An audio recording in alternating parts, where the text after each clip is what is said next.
Each day repeats, a cruel echo of the void we dare not name. Does every day feel the same? You wake up, brew coffee, check your phone, commute, work, scroll, sleep, then repeat. The hours blur, the weeks vanish, and a hollow ache grows in your chest. Why does routine trap us in this relentless cycle? Welcome to Existential Aesthetics Chronicles, where we dive into the abyss of daily monotony, guided by the piercing truths of Camus, Chiron, and Nietzsche. Stay with us to confront the void within the grind. We are creatures bound by routine. In the United States, studies show 80% of adults follow a predictable daily schedule. Wake at 6 a.m., work 8 hours, scroll social media for 2, sleep by 11. In the United Kingdom, France, Germany, Canada, and Australia, the pattern holds, structured days filled with repetitive tasks. Yet, a 2024 survey reveals 60% of adults in these countries feel unfulfilled, trapped in a loop that drains the soul. Why does routine, meant to bring order, feel like a cage? Albert Camus, the philosopher of the absurd, offers a lens. In the myth of Sisyphus, he argues life lacks inherent meaning, and routine exposes this stark truth. Each morning, you pour coffee, its steam curling like a fleeting promise. You check notifications, hoping for connection, but find only echoes, likes, emails, alerts. The commute unfolds, a crowded subway in London, a gridlocked highway in Toronto, a tram in Berlin. Each step feels familiar, yet empty. Have you ever stood in a bustling crowd, yet felt nothing but a void? That's the absurd at work, a cycle without purpose. Let's pause and reflect. When did you last notice your routine? Perhaps this morning, as you tied your shoes or scrolled through X, the minutes slipping away. Camus says the absurd arises when we see the gap between our need for meaning and life's silence. Routine amplifies this gap. You perform the same tasks, typing reports, washing dishes, liking posts, yet the soul hungers for something more. In Australia, 45% of workers report feeling stuck in daily cycles, their days blending into one. Does your day feel like a script you didn't write? The tyranny of repetition isn't new. Ancient philosophers like Seneca warned against wasting life in mindless habits. But today, our routines are hypercharged. Technology binds us to schedules, calendar apps ping, smartwatches track steps, algorithms dictate feeds. In Germany, 70% of young adults use productivity apps, yet report higher stress.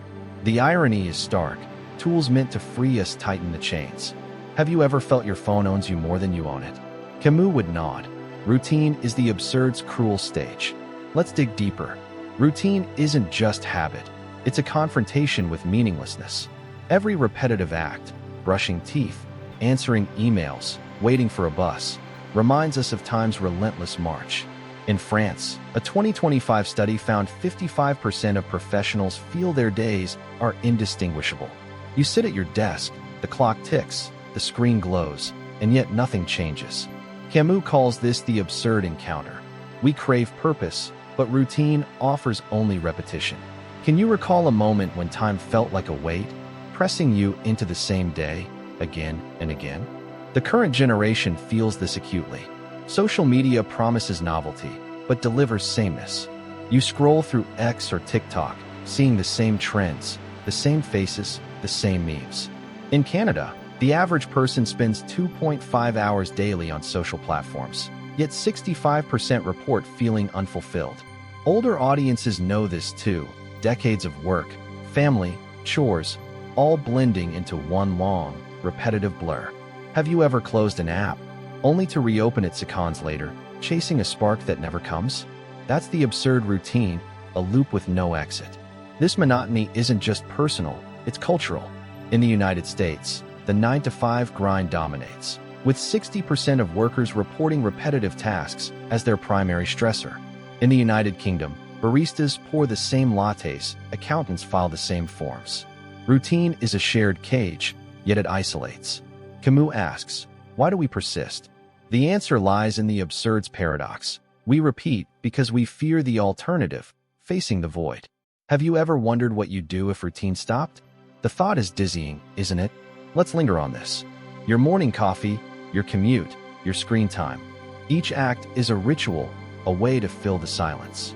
Camus suggests that routine is our attempt to impose order on chaos.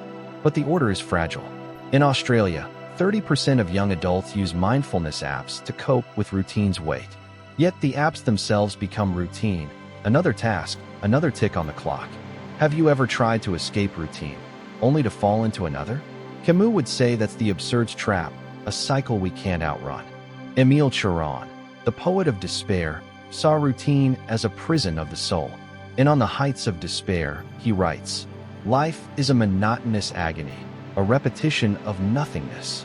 Every task, typing a report, folding laundry, liking a post, is a futile gesture, a distraction from the void."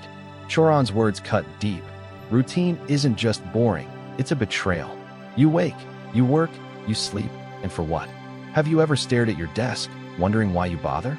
That's Cioran's truth, unsparing and raw. Picture your morning.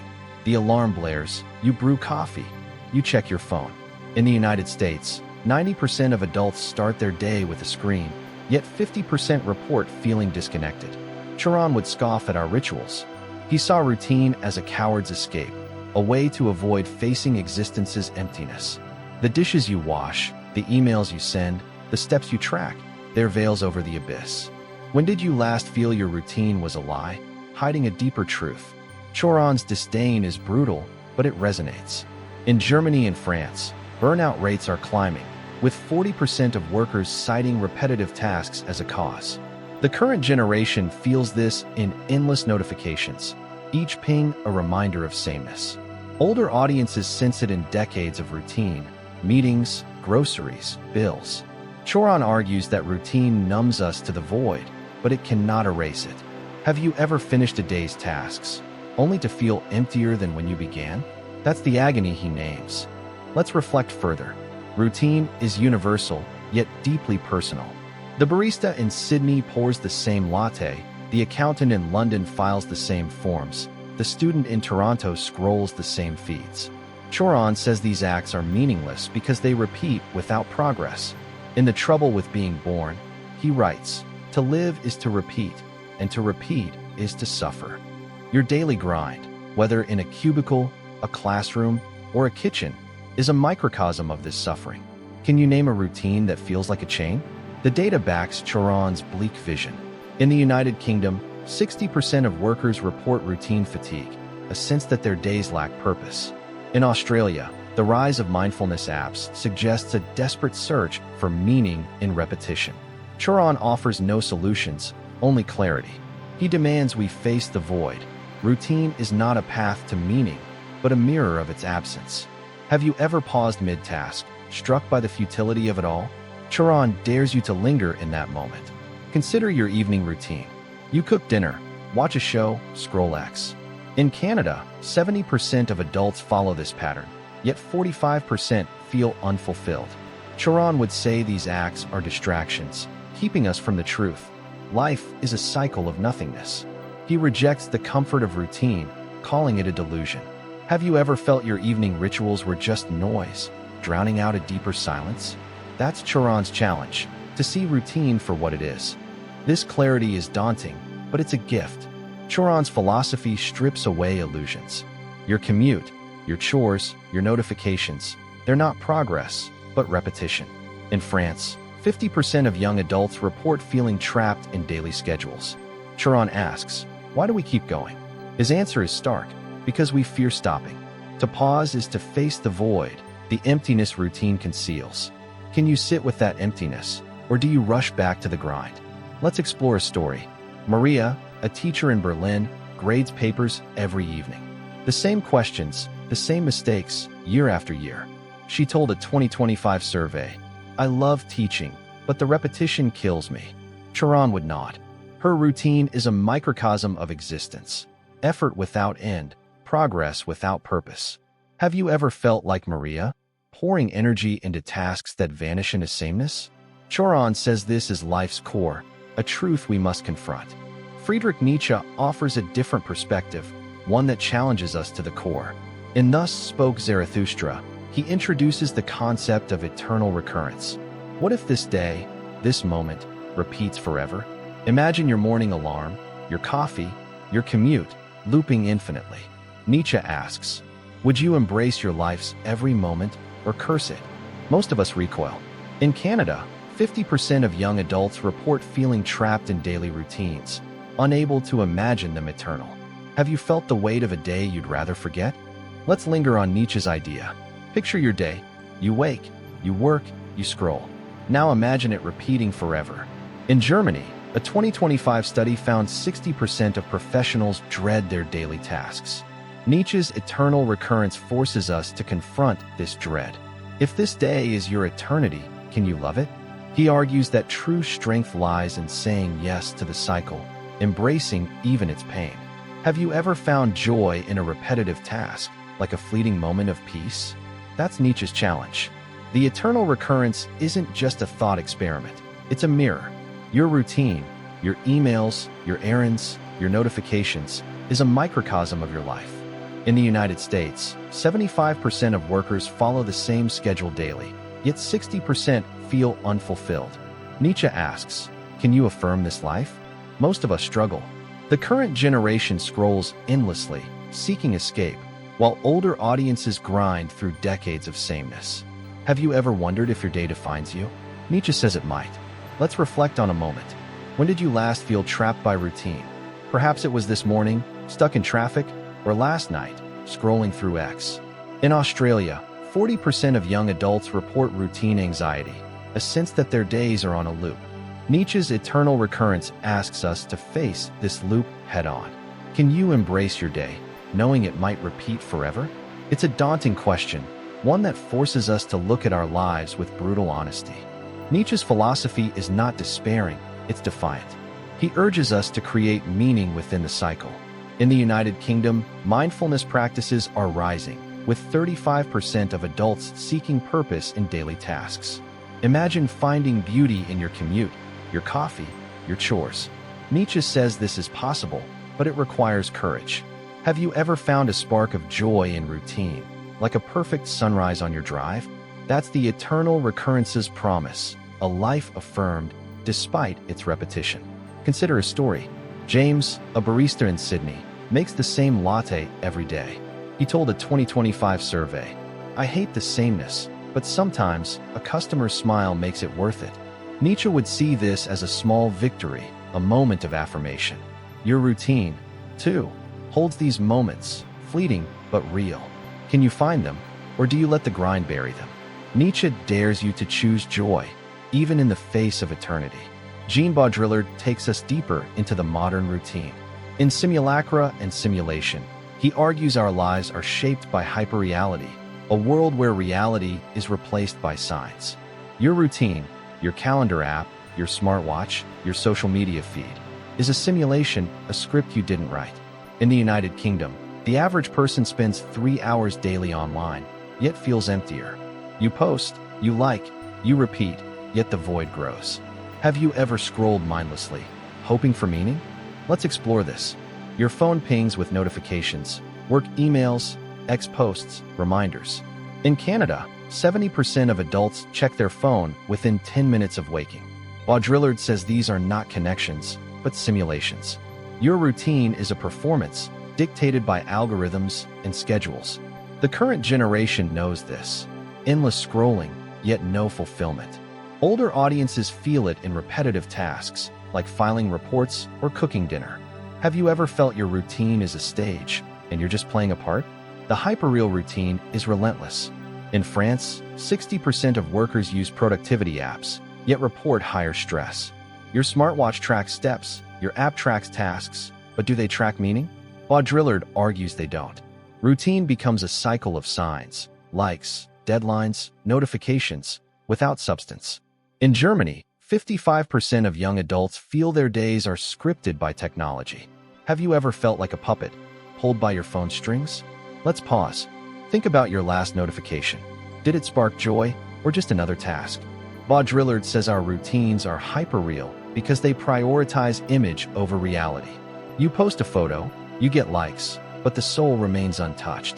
In Australia, social media use is near universal, yet 40% of users report emptiness. The current generation chases trends, while older audiences chase stability. both trapped in the same cycle. Can you break free, or is the simulation too strong? A story illustrates this. Sarah, an office worker in Toronto, schedules her day with apps, meetings, workouts, even meditation. She told a 2025 survey, "I'm organized, but I feel like a robot." Baudrillard would agree. Her routine is a simulacrum, a copy without an original. Your routine, your calendar, your notifications might be the same. Have you ever felt your day was a script written by someone else?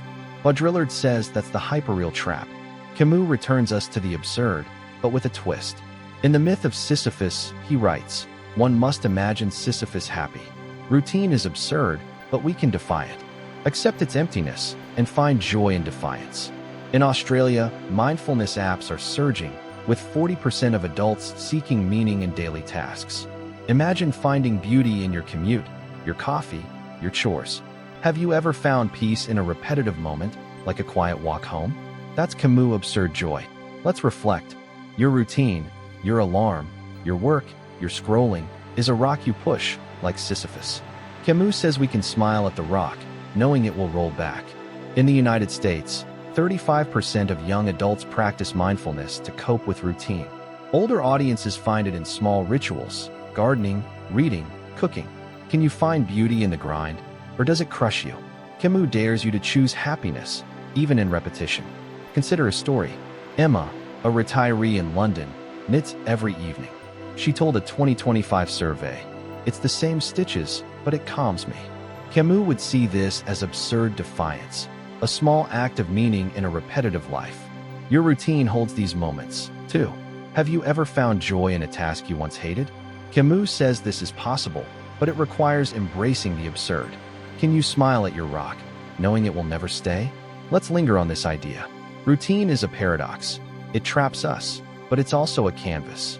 In Germany, 40% of workers journal to find purpose in their days. The current generation meditates, creates, scrolls, seeking sparks in the grind. Older audiences reflect, garden right. Camus argues that the absurd doesn't demand despair, it demands rebellion. Have you ever defied routine with a small act, like a walk instead of a scroll? That's the absurd's victory. Routine is a mirror of the void, but it's also a challenge. From Choron's despair to Camus' defiance, we've explored why every day feels the same. Existential Aesthetics Chronicles invites you to question the grind. Subscribe to dive deeper into the abyss. Comment, what routine traps you?